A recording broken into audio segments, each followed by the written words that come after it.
Welcome back. We always look forward to seeing our next guest. Her positive messages are just what we need to hear as we begin a new week. That's right. Award-winning author Stacy Hawkins Adams is here as part of her Motivational Monday series. Yeah. And today's topic is push past your own boundaries and live out loud. Good morning. Good morning. What a topic. What a topic. For a Monday morning. Tell us a little bit about when we are thinking pushing past your boundaries. There's two things there. There's the push through, and then there's the what it sounds like is unapologetic living out loud. Absolutely. You just nailed it. A lot of times we think about the things that people say we can't do. They won't let me do this, or there's this hindrance, or that door is closed. We think about the exterior boundaries, but what about the things that we're holding ourselves back from?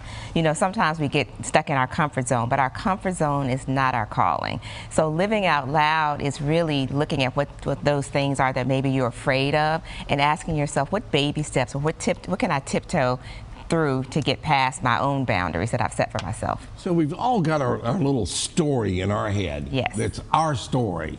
And so my mom did this and my dad did that, and I learned this, and this is what I'm going to.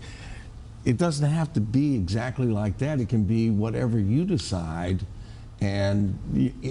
But that first, you said baby step, that first baby step, one of the things I've learned is tiny little goals help a lot. Absolutely. Instead of big goals. I met a guy once who was a cross-country truck driver. I said, how do you drive all the way from Virginia to California? He went, I don't.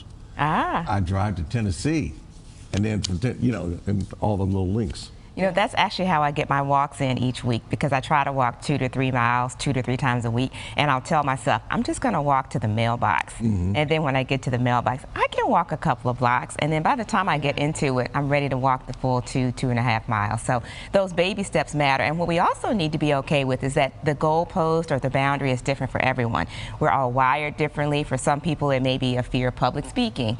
Some people may be afraid to say no to a loved one when they need to set that boundary. Some person is afraid to dance in front of others. Some folks are afraid to start their own business. I know you have someone here who started a cooking school. Perhaps she had to say to herself, my first step is to look up what does it take to get a business license. And maybe the next step is, well, what does it look like to rent a space? So what are those milestones that you set for yourself? And for some people it might be simple, but for you it may be a big thing, and that's okay. So pushing past the boundary is also pushing through the fear of it. Absolutely. And making it realistic, because you are choosing small things along the way as opposed to tackling it all at one time. Exactly. It's looking at fear as not as a stop sign, but as a compass.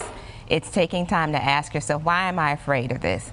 Again, we've talked about this before, but what if the worst things happened? What is the worst that could happen? Okay, I know what the worst could be, but what is the best that could happen? And I'm looking at this fear as, okay, I'm a little bit nervous. I got to step outside of my comfort zone to make this happen. But if I take this one step, what's the next thing that can happen? So it's really just kind of talking yourself through it, really. Or maybe even, again, writing down those steps and just checking off the ones you're able to accomplish. I'm wondering if you take that step and you go ahead and you take that baby step, the follow-through and sticking with it is a big problem for a lot of folks too. Myself included.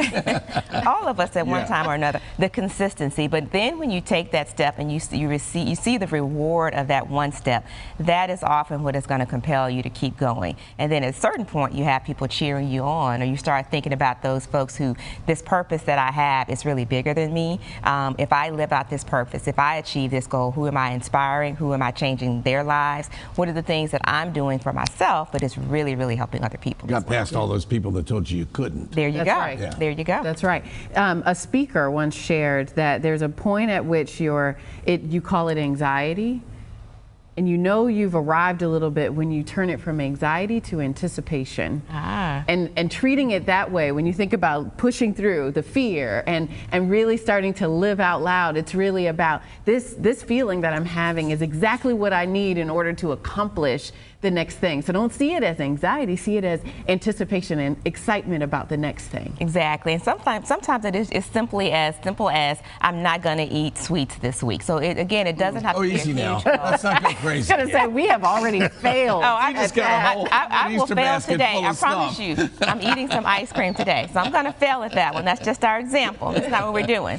But let's say that were your goal, and then your end goal, sometimes it takes a while to see the result. The result of eating less sweets might be, certainly my waistline may, improve, but also it's better for your brain health. It's better for you just overall. So sometimes those rewards we won't see right away, but that's where you got to have that sort of inner will, and you focus on your purpose, and you focus on who do you want to be tomorrow and the next day and 5 and 10 years down the road. So you got to have those goalposts for yourself as well. Always great advice, and it's always wonderful having you here. Thank you so much. Thank you. All right, that's a Motivational Monday for sure. Stacy offers weekly Motivational Monday emails. If you're interested in subscribing, you can visit StacyHawkinsAdams.com.